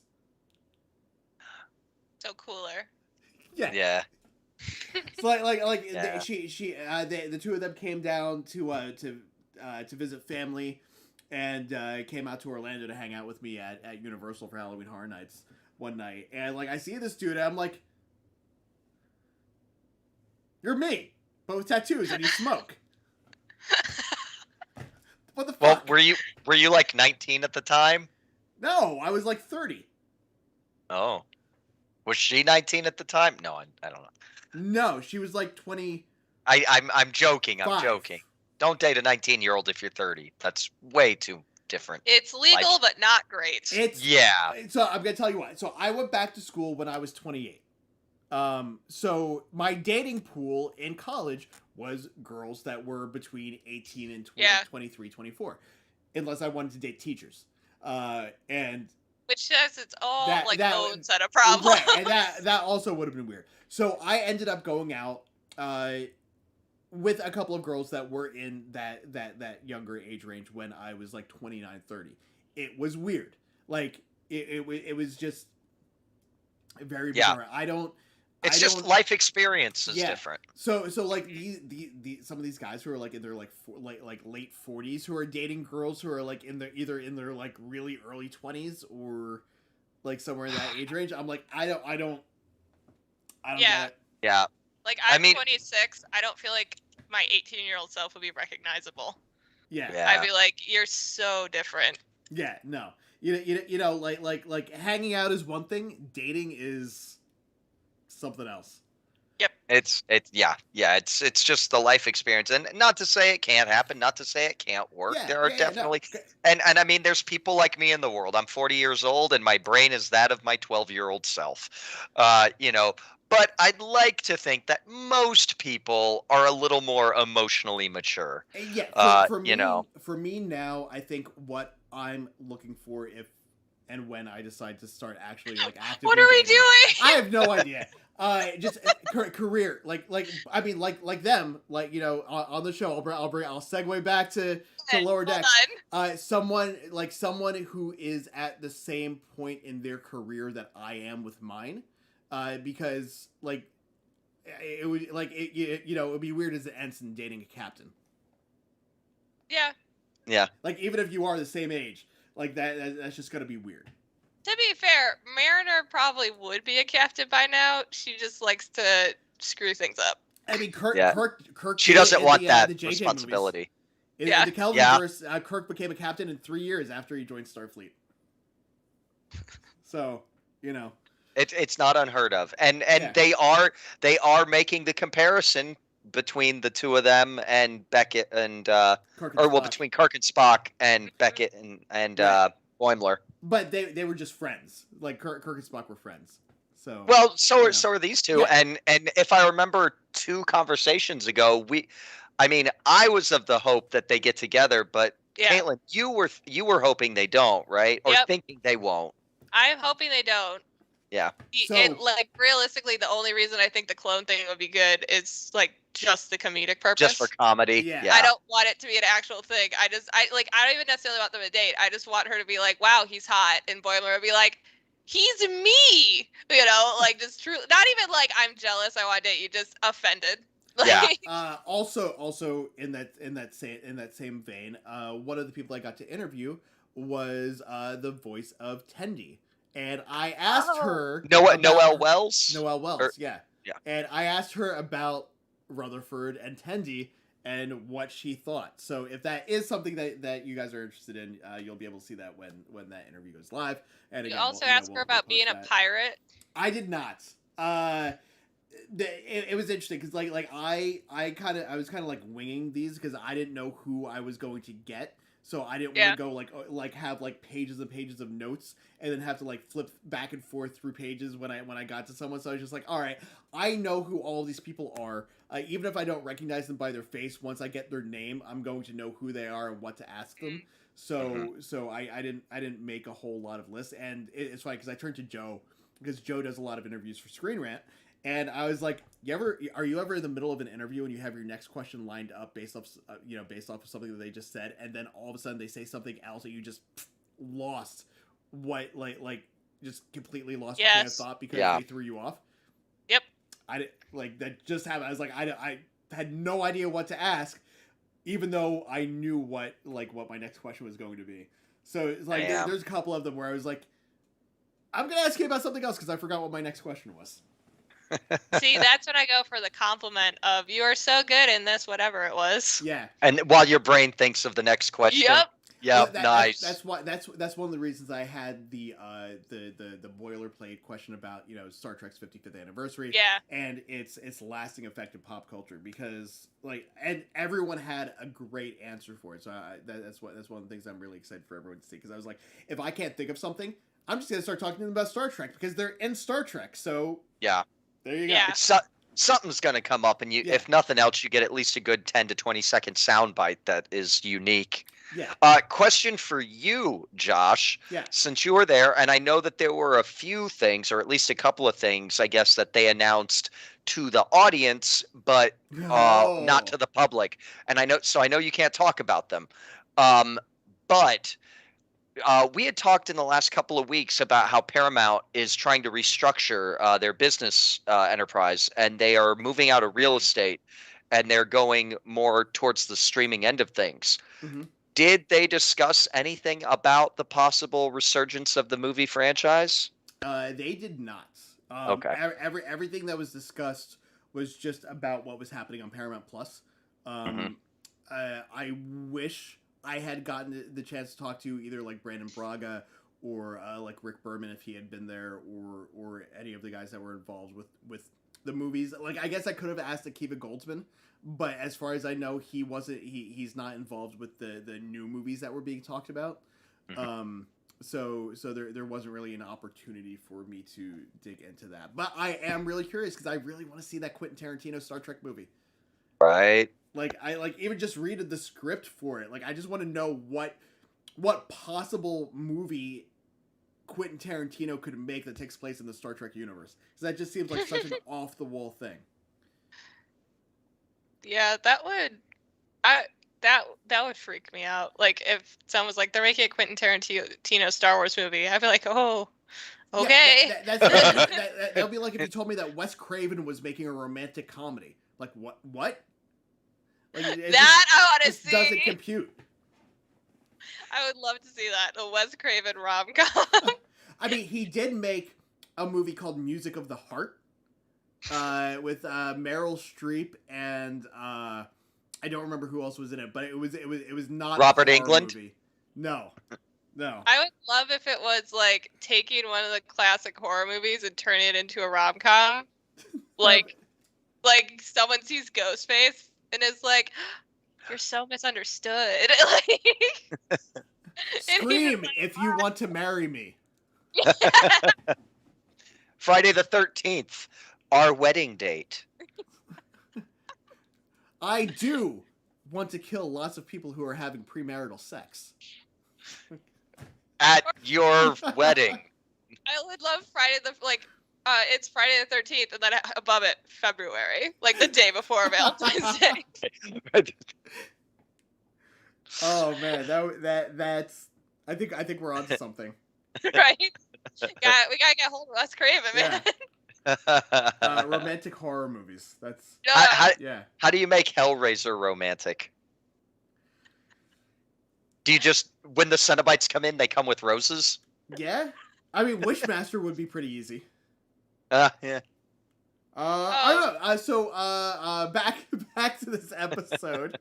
Did anyone else find out weird that the aviary had birds that were the same level of intelligence as the people that were going there to see them? That's like going to the zoo and being like, "Oh, look, the tiger is doing calculus." You'd be like, "What?" I loved it. I thought it was brilliant. But if you were an anthropomorphic tiger, where would you want to live?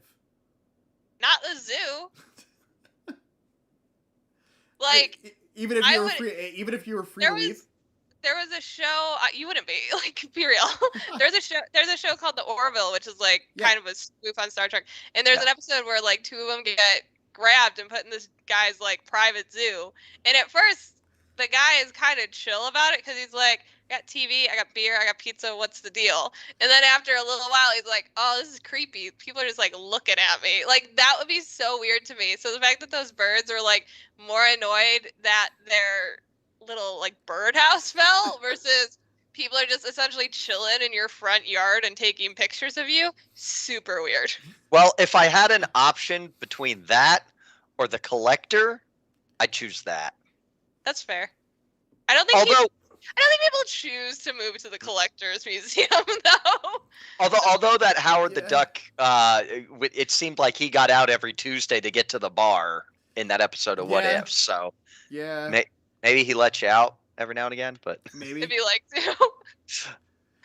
So Project Achieva says that the birds that we saw in the aviary are actually called Aurelians, and they were a race that we met in the original series.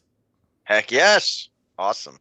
There's a couple original series references in this episode, though. So they're a race that chooses to live in aviaries? And I also loved that it was basically a mall. Like, we had an awesome high-speed chase. It was basically they like stole a security golf cart. So Donnie made a reference earlier. Have you ever seen the Blues Brothers movie? No, but I know of it. Yeah. Okay, so there's a scene towards the end where the Blues Brothers and the police are on a high-speed chase. It's actually it is the end. Is it the end? It leads right up into the last scene. Yeah. It's after they have their big concert? It's after the concert because they get away and then remember all the cops are chasing them. Right. Yeah. But if you have the chance, I would watch the Blues Brothers movie too. It's old and it's dated, but it's still really good. And they make fun of Illinois Nazis, so Yeah, that's true. Which they're still around. Yeah, I'm from Illinois. I'm aware. Project Achieva says Illonazis, the Aurelians that species from this episode being the Aurelians has already been confirmed on the Memory Alpha site. So that's now canon. Awesome. Nice. Now, what about I couldn't find Doopler anywhere. Is this an official new entry thanks to we could also add that at the beginning of next week too. Yeah, we can look that up. Let's see, Doopler. I also love that they didn't call it duplicate; it was duplurcate. Duplicate. Yeah, it looks like. I mean, just from what I'm seeing here on the first page of Google, it looks like it's a new species.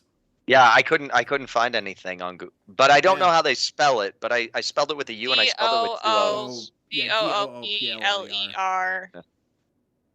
Do you call it the Doopler effect? Yes. I feel like the only reason if they did come up with it, kudos, because awesome. But they called it that just for the puns. Oh yeah. Like, so well done. Yeah. Oh man, but yeah, I loved Rutherford. We got a lot of like callbacks to things that had happened like early in the season, like Rutherford feeling like he doesn't measure up to the older version of him, because we haven't really had him talk about that since the first episode. Yeah. We had Mariner kind of pissed that Boimler hadn't apologized, which fair. I thought it was actually surprising he hadn't apologized. So I love that we had them have an actual discussion about that, and Tendi be like, "You're not less smart. We purposefully didn't finish this." Like, so I really liked that we kind of got that through line for the emotional stuff, and even we Mariner got that with the captain too. Yeah, like Mariner being nice to her mom, where she's like, "Do you want to go in there? It's very cool," instead of being like, "Ha, they got kicked out of the party too." Right. Yeah. Well, I wonder if. Sorry, go ahead. I wonder if if it's going to lead into like something that's a little more streamlined the last half of the season. I don't know, because like season 1 was not like that at all. Yeah. Like the last episode that led into the first episode was very much a one-off that just kind of like it's like, all right, Boimler's leaving. Disappeared. What if they do, for the sake of just being Lower Decks, they have a two-parter, but the two-parters are just episodics and have nothing to do with each other? but it's called a two-parter. That'd be amazing. I mean, that would be great. But like, we had that with I want to say Discovery last season. We had Unification 3, which was a sequel, which was the third part of a two-part episode from TNG. So like 30 years later, we got the third part of that episode. We got the third. And the first episode of the season was a part 1, and then we didn't get part 2 of that episode until the last episode of the season. That's so weird. It was really weird how they worked that out. Like, I don't remember what the title was off the top of my head, but the first episode was something part 1, and then we never got a part 2, and then like one of the last couple of episodes, if not the last episode, was whatever part 2. Discovery's weird. Something dark side. Yeah, something. Yes. But yeah, so I think we've covered most of what we're able to right now as far as the show goes, without going and doing some more intense research. Oh, also, Mariner's nickname is Becky. That was super weird. Yeah. I mean, but it also kind of makes sense if her name is Beckett. Like, what else would her shortened name be? I don't think I would ever see Mariner and go, Becky. That tracks. Like, that's what I'm gonna come up with for you. She's Becky with the bad grades. On purpose. You're right. She's Becky who, like, spells out a swear word on the Scantron to fill out just enough to get, like, a C. And then Rutherford's name is Samanthan. Yes. I like that. And I like that we didn't know that until now. It was listed somewhere. Like, because I remember seeing that somewhere. Like, I was looking him up for something like 2 or 3 weeks ago, and I saw that. I was like, Samanthan? Do they call him Sam sometimes? It's always Rutherford, right? I think we've heard Sam before. Yeah. Sam. Like, maybe on the date in the first episode. Maybe. But we haven't heard Samanthan. That was new to me. Yeah. Well, it's like we learned Tendy's name like 2 weeks ago, and even Mariner's like, oh. Tendy's not your first name. You know? I don't even know if it's like a name. Like looking it up on Google. First Google is asking if I met Samantha. Yeah, I like when they went Samantha, and I'm like, that's not a name. Yeah, I don't. Names.org. They just stuck an N on. It's like, because there'll be times where you know, like, you kind of like make fun of things like Ted word for Ted, you know, like you joke. So like, I feel like they did that. They're like, what's a name that can be the long version of Sam but isn't Samuel? Samanthan. Perfect. Yeah, so on IMDb it's Sam Rutherford. Interesting. Eugene Cordero voices Sam Rutherford, and then but they do have Devana for Noelle Wells, Devana Tendy. Yeah, well, that recently got updated, I believe. Yeah. Once we found out what her name actually was. No, that was a very fun episode. I mean, it's like Lower Decks is just a really fun show. It's got randomly smart things in there where you're like, even the bird thing, I was like, well, that's crazy and insane, but really clever, you know. So it does things very smart, and then you have all the Star Trek references. So I think like this is a very strong show. So I would have never sorry. Sorry. I was just gonna say, JB. It sounds like you just figured something out. Yeah, I just not figured something out, but learned something. I would have never put it together, but Paul Scheer was the voice of the groundskeeper. Do you know Paul Scheer? That makes sense. Like, I never would have put that together just because I don't immediately know what Paul Scheer sounds like. Yeah. Like, I know who he is, and I kind of know what he sounds like, but never would have been like, oh, that's Paul Scheer. Yeah, I wouldn't have either, but he was the groundskeeper in the episode. Yeah, before we wrap up, I just want to thank Project Achieva for joining us here. I know earlier you said that it was your first time joining us live, so thank you for watching us when we're not live. Thank you. And thank you for coming in and joining us when we are. And we also appreciate you popping up with the random trivia and confirming or correcting information. It's kind of hard to do when we're live, and we don't want to look like we're just like typing into space. Google yeah, it helps keep this on track because obviously we're really good at that. Yeah, right? 2 hours into the show, we're like, let's talk about dating. And I know, like, what's happening? But we all know how it is when you're talking about something. You're like, you want to try to get on target, and then somebody listening is like, "Oh no, I know where you're trying to go." Yeah. Something Yeah. else pretty interesting. It seems to be that most of the voice actors on this show they've been working a bit, or they're connected in some way. But the woman who played the bartender, Jennifer Lewis, this on IMDb, this is her only project listed. Huh. So that's kind of cool that she was given such an important character who, like, it now connects Lower Decks to TOS. Yeah. Yeah. That's kind of cool. It kind of goes to show, it's weird, and this is going to sound like it doesn't connect to anything. But before the show, like after I had finished doing the stuff that I was doing, I was just scrolling through Twitter, and I saw someone talking about it was just like a writer who was talking about his first writing job. He was writing for a show, doing its first season on MTV, and across the hall from him was some kids show that was also writing its first season, and all of the people that were working on his show over at MTV would always make fun of the people working on the kids show over across the hall. Their show only lasted like the one season and then got canceled. The kids show was Blue's Clues. So he's like, the lesson here is don't be a dick, because you never know.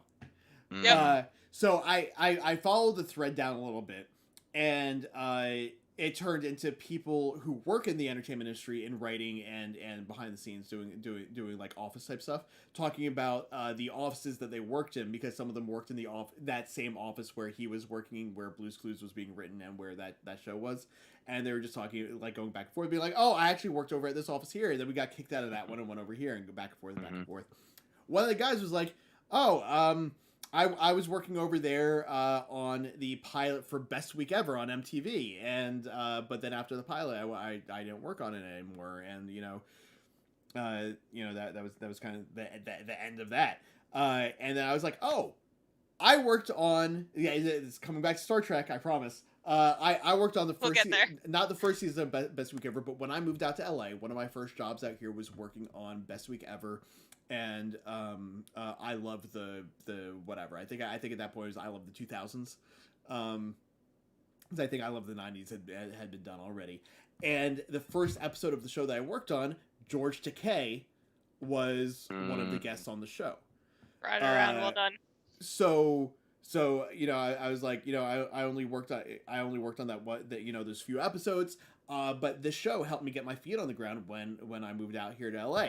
It's so bizarre looking at Twitter and realizing how small the entertainment community actually is, because like you run into people who, maybe worked on Star Trek Lower Decks, and then you're like, oh, well, I worked in marketing on that, and now I'm over here working on this, and you're working with someone who did something else. And it's just such a bizarre thing.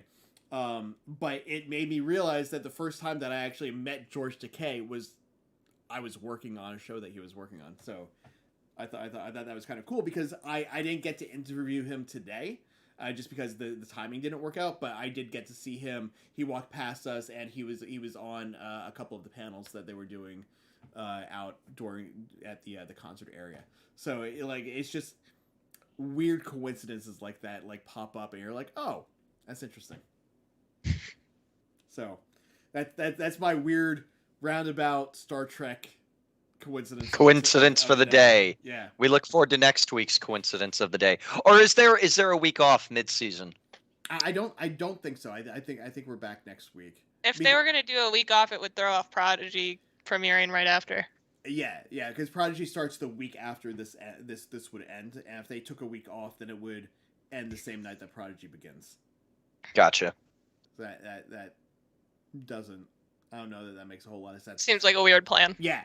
But so, like I said, that kind of wraps up our discussion on this. We will be back next week with episode 6 of Lower Decks, which we don't have a name for quite yet, but I'm sure it'll be dropping with some new images in the next couple of days. Our next not necessarily. Sorry, I was just doing out the dates. There could be a day in between. Oh no, there's a week off. Never mind. Yeah. You're right. Week off between. I thought you were talking about the name of the episode and the images I know. I popping was in like, the next what? couple of days. I was like, what? No. Sorry. There's the week off between the end of Lower Decks and then yeah, beginning of yeah. Prodigy. So our next stream will be on Saturday. We have the Retro Ranger wrap up, where I don't remember which episodes we're talking about, but it's somewhere around episode 23, I think. Sunday, the Illuminati Wrestling Order, and Saturday is the Retro Ranger wrap up and the Retro Sentai wrap up. Sunday is just the Illuminati Wrestling Order, and then we'll be back on Tuesday with the What If episode 6, right? 6 watch along. We don't know what that episode is yet, do we? I think it's gotta be either Party Thor or the thing with like the scary looking Ultron, or Killmonger Tony Stark. Man, I don't know. How many episodes total are there? 9. 9. Okay. So there's 4 left. Yeah, so Yeah. I would say it's like Gamora, Killmonger, Party Thor, or Crazy Ultron.